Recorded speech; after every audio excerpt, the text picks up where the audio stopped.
আমরা সময় মতো আসতে পারিনি, আপনাদের সংবাদ পাইছি আমরা।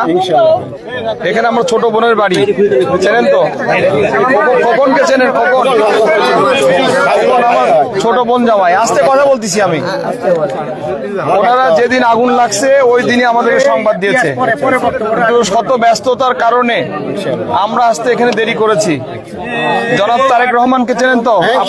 আপনাদের গাবতলীর সন্তান জিয়াউর রহমানের ছেলে, আমাদের প্রিয় নেতা, উনি আপনাদের কাছে পাঠিয়েছেন আপনাদের যেন দেখভাল করি এবং সহানুভূতি প্রকাশ করি। আমরা সহানুভূতি প্রকাশ করতে এসেছি। আমি কথা বলতেছি, প্লিজ। এখন ঘটনা হচ্ছে আমরা খুব বড় ধরনের কিছু দিতে পারবো না, যত সামান্য দিচ্ছি, অল্প কিছু টাকা। আপনারা এটা দিয়ে ঘর বাঁধেন, ইনশাল্লাহ আমরা যদি ভালো সময় আসে আপনাদের আরো হেল্প করার চেষ্টা করবো, ঠিক আছে? আর উনি আপনাদের কাছ থেকে দোয়া চাইছেন, তার জন্য দোয়া করবেন আপনারা। দোয়া করি, তারেকের মা ও পরিবারকে দোয়া করি, আমি ফ্যামিলিকে দোয়া করবেন। আচ্ছা, এখন ঘটনা হচ্ছে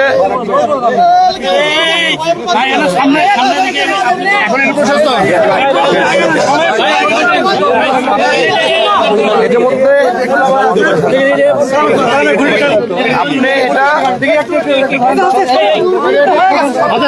এটা আপনি কাজে লাগাবেন, পরবর্তীতে আবার আমরা দেখবো। আবার মনে থাকবে, আপনি জনাব তারেক রহমানের দোয়া করবেন, ঠিক আছে? এটা না হারাই ইনশাল্লাহ, এটা না হারাই, ঠিক আছে? ওকে, জানো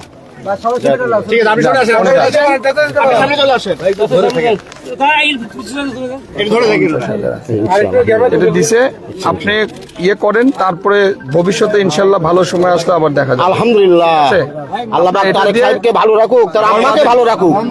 আপনি ঘরের ইয়ে করে ছেলে পেলে আসো, ছবি দেখবে, ছবি দেখে আমি শান্তি পাবো। আলহামদুলিল্লাহ,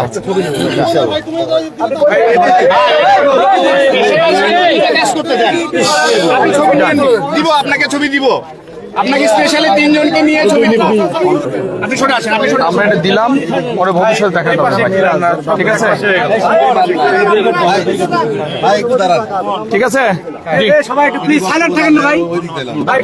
আচ্ছা, ঠিক আছে, ঠিক আছে। আপনারা এখন ওনাদের পক্ষ থেকে একজনের অনুভূতি শুনবেন, হ্যাঁ? ঠিক আছে, একজন আসেন, আপনি আসেন, আসেন, ওনার অনুভূতিটা নেন, তারপরে আমি কথা বলে শেষ করি। ওনার অনুভূতি নেন আপনি। ধন্যবাদ। তারেক রহমানকে ধন্যবাদ জানাই, তারেক সাহেবকে আমি ধন্যবাদ জানাই। তাই আমাদের বগুড়ার সন্তান, বগুড়ার মাটি, বগুড়ার সন্তান। তাই আমরা বিএনপি পরিবারের লোক, আমরা তারেক সাহেবের সবচেয়ে ভালোবাসি। তার আম্মাকে তো দোয়া করি। আমার বাড়ির কথা বলবো, আমার বাড়ি, আমাদের নঙ্গি, দুটো নঙ্গি, গায়ের কাপড় আর নঙ্গি ছাড়া আমাদের কিছুই নাই। আল্লাহ সব আগুনে পুড়ে লেগেছে আমাদের। আপনারা সবাই যে আমাদের পাশে এসে দাঁড়াচ্ছেন, আল্লাহর কাছে আমি দোয়া করি যে আল্লাহ যেন সবাইকে ভালো রাখে, বুঝছেন? তারেক রহমান সাহেবকে আমি তো দোয়া করতেছি, সবার আল্লাহর কাছে 5 ওয়াক্ত নামাজ পড়ে তার জন্য দোয়া করবো আমি। বিএনপির পরিবারকে দোয়া করবো আমি, তারা যেন সুস্থ থাকে, ভালো থাকে, আল্লাহর কাছে দোয়াটা করবো আমি, বুঝছেন? এখন আপনি আসেন, আপনি দুটো কথা বলেন।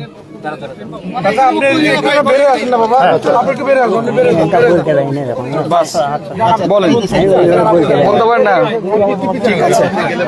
ঠিক আছে, তাহলে উনি বয়স্ক মানুষ, বেশি কথা বলতে পারেন না, তাহলে আমরা শেষ করি। বলেন, ধন্যবাদ দেন তারেক রহমানকে।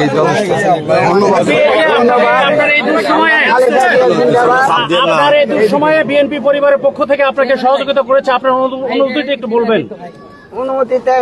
কেমন লাগছে আপনার? কেমন লাগছে? আমি তারেকেরই লোক, খালেদার লোক, আমরা বগুড়ার লোক, আমরা দোয়া করি সুস্থ থাকে। এখানে আপনারা জানেন 2 সেপ্টেম্বর এখানে 3টা পরিবার অগ্নিতে, বৈদ্যুতিক শর্ট সার্কিটে, অগ্নিকাণ্ডে এখানে ভস্মীভূত হয়েছে।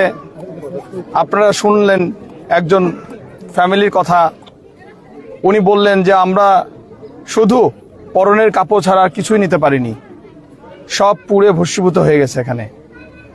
এখানে এই সংবাদটা অনলাইনে প্রচার হওয়ার পরে আমাদের প্রিয় নেতা, এই অঞ্চলের কৃতি সন্তান জনাব তারেক রহমান এই ফুটেজ দেখে এবং সঙ্গে সঙ্গেই আমরা বিএনপি পরিবারের সদস্যদের উনি এই নিউজটা দিয়ে বলেন যে আমরা যেন এখানে সহানুভূতি জানাতে আসি। আমরা বিভিন্ন কাজের কারণে একটু দেরি হয়েছে, তবে আপনারা জানেন আমাদের বগুড়া প্রেস ক্লাবের সেক্রেটারি, আমাদের মিডিয়া সেলের এই অঞ্চলের সমন্বয়ক কালাম আজাদ ও যৎসামান্য প্রয়োজনীয় কাপড় চোপড় নিয়ে এখানে এসে সহানুভূতি প্রকাশ করে গেছেন। তারপরেও আমরা আসবো বলে এখানে ওয়াদা ছিল, ওয়াদা পূরণ করতে আমরা এসেছি। জনাব তারেক রহমান পাঠিয়েছেন, কথা দিয়েছেন, সেই ওয়াদা অনুযায়ী আমরা আজকে ওনাদের পাশে এসে দাঁড়িয়েছি। যৎসামান্য হেল্প এবং সহানুভূতি জানালাম, কুশল বিনিময় করলাম, সাহস দিলাম এবং তারা ইনশাল্লাহ ঘুরে দাঁড়াবে এই আশাবাদ ব্যক্ত করছি। এবং আপনারা এই অঞ্চলের মানুষ হিসেবে বেগম খালেদা জিয়া এই অঞ্চলের পুত্রবধূ, সাবেক প্রধানমন্ত্রী এবং জনাব তারেক রহমান এই অঞ্চলের মানুষের কাছে দোয়া চেয়েছেন, আপনারা তার জন্য দোয়া করবেন। সে ইনশাল্লাহ অচিরে ফিরে আসবে।